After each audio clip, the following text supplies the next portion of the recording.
북한이라는 독특한 사회 구조상 이게 불가능한 거거든요. 그래서 저는 북한 정권이 4대 세습을 하는 과정에서 붕괴될 것이라고 저는 보고 있는데 뭐 어떤 역술가에 따르면 40대 이후부터는 김정은 사주가 안 나온다. 뭔가 가까운 시일에 어떤 큰 문제가 발생할 것 같은 그런 예감이 좀 들고 있습니다. 지금. 통일의 기회는 거의 왔어요. 지금. 우리 다음 세대는 통일된 한반도를 우리가 물려주겠다는 그런 생각을 하고 있어야지.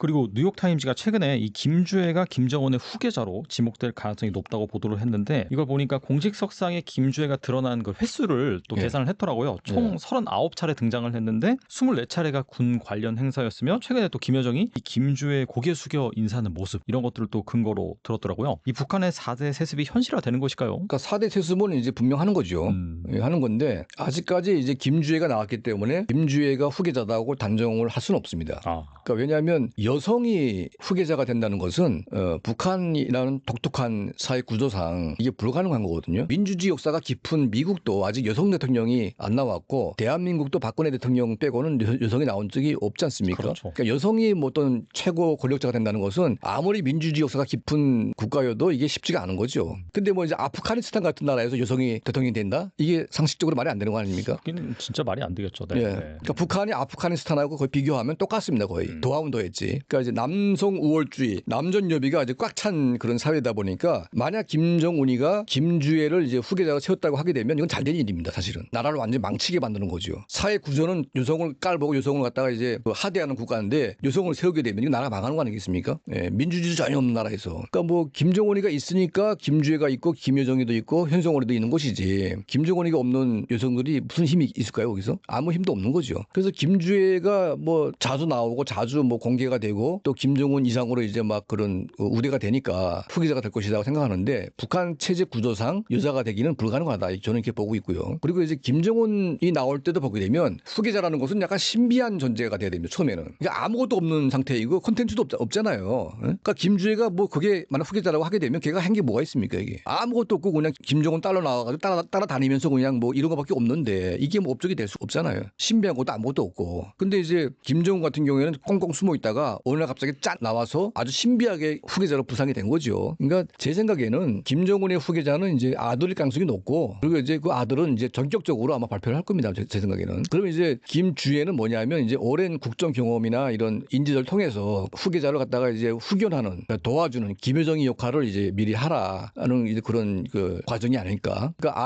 아들은 경험이 없지만 김주애는 경험이 있기 때문에 그 아들을 일정한 정도 이제 같은 레벨에서 이제 도와줄 수 있는 그런 구조를 만들어주는 거죠. 그러니까 이제 김정은도 초기 때 나올 때 김여정이가 전혀 경험이 없었어요. 그럼에도 불구하고 믿는 거는 김여정이밖에 없었거든요. 권력 초기 때. 그러니까 김여정이하고 실수를 하면서 이제 권력을 끌고 왔는데 결과적으로 믿을 만한 한 사람이 필요한 겁니다. 이게. 근데 그 사람이 누구냐? 김주애가 되겠죠. 그러니까 이제 약간 스텝이 꼬일 수 있는 게 뭐냐면 김주애는 이설주의 딸이지만 지금 국정원 발표에 의하면 이설주의 아들이 하나 있긴 한데 약간 부실한 아들이 하나 있다. 그러니까 이설주의 아들이 되면 좋지만 이설주의 아들이 안 되고 뭐 현성월이 아들이라든지 또 다른 여심이라든지 뭐 이런 다른 여자한테 나온 아들이 똘똘해가지고 이제 김주애랑 이제 붙여놓는다고 하게 되면 아무리 같은 이제 아버지가 같다고 해도 엄마가 다른 형제가 이제 거기에 결합이 잘 되겠냐 이런 문제가 생길 수가 있습니다. 그래서 이제 이상적으로 이설주의 아들이 후계자가 되면 뭐 잘 갈 수 있겠지만 그게 만약 안 된다면 이제 권력이 상당히 이제 문제가 있을 수가 있고 그리고 이제 기본적으로 4대 세습은 김정은이가 이제 좀 더 오래 버티면서 케어해주면 갈 수 있지 모르겠지만 김정은이 만약 빠르게 사망해서 4대로 간다고 하게 되면 이게 버티기가 쉽지는 않을 겁니다. 그래서 저는 북한 정권이 4대 세습을 하는 과정에서 붕괴될 것이라고 저는 보고 있는데 이게 옛날에 이제 그 최씨 무신 정권이 이제 제가 몇 번 얘기한 적이 있는데 최씨 무신 정권이 4대째로 가면서 망했습니다. 이게 4대로 가면서 이제 그 어린 아이한테 권력이 쥐어지면서 이제 붕괴되는 거거든요. 그러니까 지금 김씨 왕조가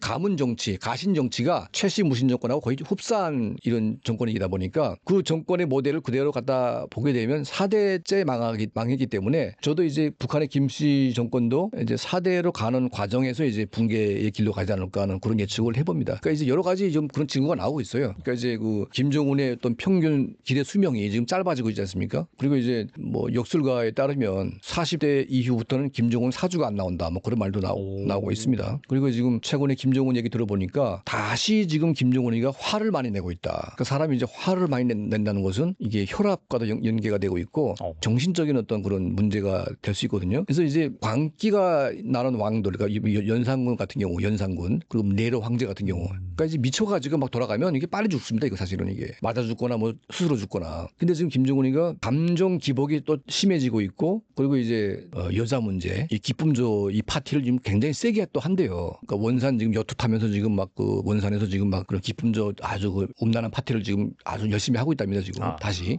그걸 파티하고 있고 술 담배 끊지 않고 있죠. 그리고 지금 화가 많습니다. 그러니까 이제 뭐 저기 청진에서 그 이제 군함 막 진수식 하다가 이제 자빠지면서 그때 막 화를 엄청나게 냈거든요. 그때. 그래서 뭐 노발대발했는데 그때부터 지금 화를 내기 시작해가지고 자기 옆에 경호원들이 뭐 졸거나 뭐 이거 발견하게 되면 바로 총살시키고 막 그렇게 한답니다. 지금. 그러니까 이 김정은이가 지금 정신적으로 불안정하고 화를 자주 내고 또 여자에 막 또 집착하고 이제 뭐 술 담배 지금 끊지 않고 있고 운동 안 하고 이건 결과는 뻔한 거죠 사실은. 이렇게 되면. 그래서 지금 그 정권이 지금 뭐 겉으로 보기에는 뭔가 되는 것 같지만 되는 게 아무것도 없어요. 그리고 지금 원산 갈마 지금 휴양지 만들어놨는데 이게 지금 거기 쏟아부은 돈이 지금 몇십억 달러가 들어갔지 않습니까? 그럼 돈을 벌어야 되잖아요. 근데 북한 인민들이 거기 가가지고 그 리조트 가가지고 100달러씩 내고 잘 사람이 누가 있습니까 지금? 한 달러 1달러에 지금 3만 얼마씩 하는데 한 달 월급이 지금 5천 원 6만 원밖에 안 하는데 그거 어떻게 그거 자겠어요 거기서? 그러게요. 근데 지금 러시아 사람들 불러가지고 좀 돈벌이를 하려고 했는데 러시아 사람들이 안 가요 또 그게. 그리고 러시아 기자가 또 가가지고 또 취재하다 보니까 어떤 놈은 맥주를 계속 하루를 마시고 있는데 맥주량은 줄지 않고 또 어떤 놈은 당구만 계속 치고 있는데 하정구 당구만 치고 있고. 그리고 러시아 기자가 적혀보려고 했는데 하도 희한하니까 조작된 게 많구나. 그래서 이게 다 세팅된 그걸 발견한 거죠 러시아 기자가. 근데 굳이 우리한테까지 그렇게 세팅해가지고 그렇게 할 필요가 있냐? 그러니까 조작된 나라, 그러니까 러시아가 그쪽에 독재 국가긴 하지만 그래도 이제 거기 자유가 굉장히 있는 나라거든요. 그게 있죠. 네. 언론 자유도 꽤 있고. 네.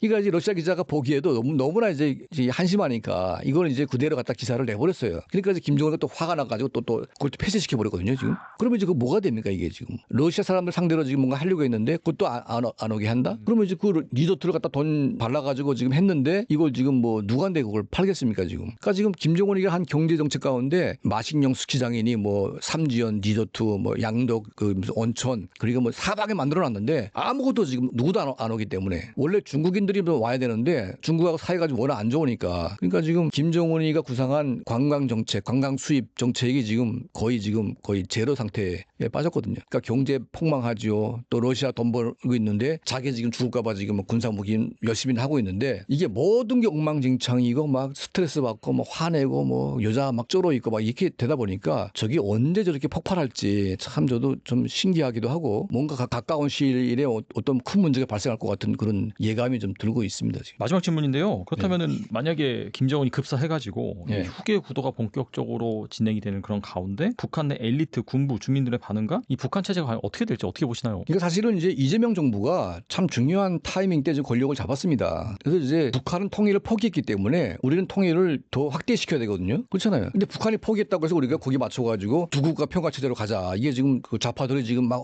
어언데 지금 플랜카드 붙여가지고 지금 그렇게 하고 있는데 우리 헌법에도 통일을 우리가 지향한다고 돼 있고 헌법 정신이고 그리고 헌법에 없다고 해도 통일이라는 것은 국가 정책의 우선순위가 돼야 되는 게 이게 원칙인 겁니다. 사실은 통일을 우리가 포기할 수가 없어요. 그리고 우리 후대한데 통일된 국가를 물려줘야지 우리 후대한데 그런 또 안 좋은 분단 국가를 물려준다는 것 자체가 무책임한 일인 거거든요. 사실은 이게. 그래서 진보 보수를 떠나서 통일로 가는 길은 우리 열어야 되는데 그러면 통일로 가려면 뭘 해야 되겠냐? 독재 정권을 없애버리든지 아니면 축소시켜가지고 북한 주민들이 민주화를 통해서 힘이 강해지게 만들어주는 게 이게 평화 통일로 가는 길이거든요. 그런데 지금 자꾸 이제 그 독재 정권이만 포커싱이 돼가지고 그 정권에게 막 존중한다고 그러고 막 계속 그런 식으로 가다 보니까 그럼 북한 주민들의 마음이 상하게 되고 한국에 대한 그 불신, 신뢰가 떨어지게 되는 이제 그런 일이 벌어지기 때문에 이건 통일로 가는 길이 아니거든요. 그러니까 실제로 독일이 통일될 때 서독 정부는 보수 진보를 떠나서 동독 주민에 대한 인권 문제는 똑같았습니다. 그리고 항상 동독의 공산당 정권을 반대하고 압박을 가하고 동독 주민에게는 자유를 주는 정책을 일관되게 추진했거든요. 심지어 경제 지원을 할 때 동독 공무원의 여행의 자유화를 조건으로 지원한 적도 있습니다. 그리고 정치범들 돈 주고 사오기도 했고, 그러니까 모든 게 동독 주민의 인권과 자유를 개선시키는데 압박을 가해가지고 결국은 동독 공산당이 서독의 TV를 막으려고 하다가 못 막았어요. 이거를. 그러니까 서독의 TV가 동독 안방에 다 퍼지기 시작하니까 이제 망한 거거든요, 사실은. 근데 우리는 뭡니까 지금 삐라 뿌리는 것도 지금 우리가 스스로 안 하겠다고 하고 있고, 국정원 라디오도 우리가 안 하겠다고 하고 있고, 서독은 거꾸로입니다. 서독의 방송을 동독에게 하기 위해서 압력을 가해가지고 그걸 동독을 포기시켰습니다, 완전히. 그걸 막으려고 하는 것을. 근데 우리는 우리가 포기하다 보니까 서독이 했던 통일 정책을 우리는 전혀 안 하고 있는 겁니다, 지금. 그러면 이제 이거는 후대에게 그것도 엄청난 짐을 또 넘겨주고 또 넘기고, 그러니까 임정석 씨가 그런 말 하지 않습니까? 통일은 후대가 이제 너나게 하자. 이거 얼마나 양심이 없고 얼마나 무책임한 일입니까, 이게.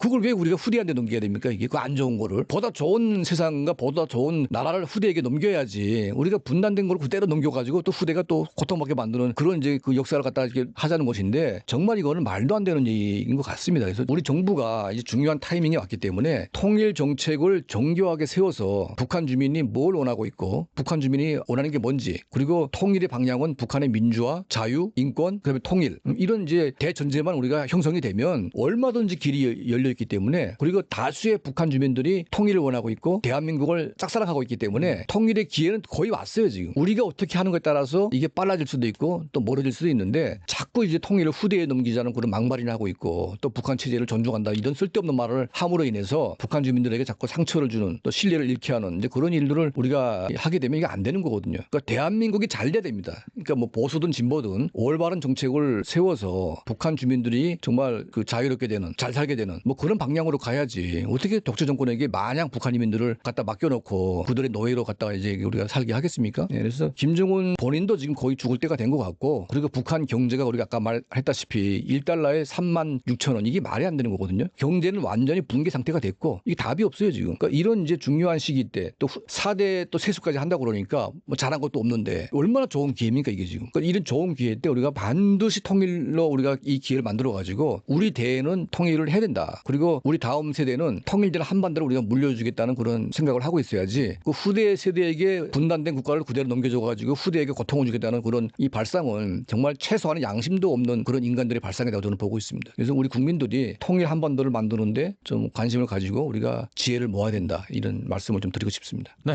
또 우리가 정말 이 북한에 대해서 새 정부가 들어섰는데 과연 우리 국민들이 어떤 시각을 가지고 이 북한을 또 대해야 되는지, 또 북한 공산당과 또 북한 주민들의 또 이건 분리를 해가지고 우리가 좀 지혜롭게 좀 목소리를 내서 정말 말씀하신 것처럼 이 통일의 과업을 후대한테 물려주지 말고 지금부터 잘 준비해 나갔으면 좋겠다라는 생각이 들고요. 또 대표님께서 운영하시는 또 평양24시도 방문해 주시면 좋을 것 같습니다. 네, 지금까지 강철한 대표님 나와주셔서 감사합니다. 예, 감사합니다.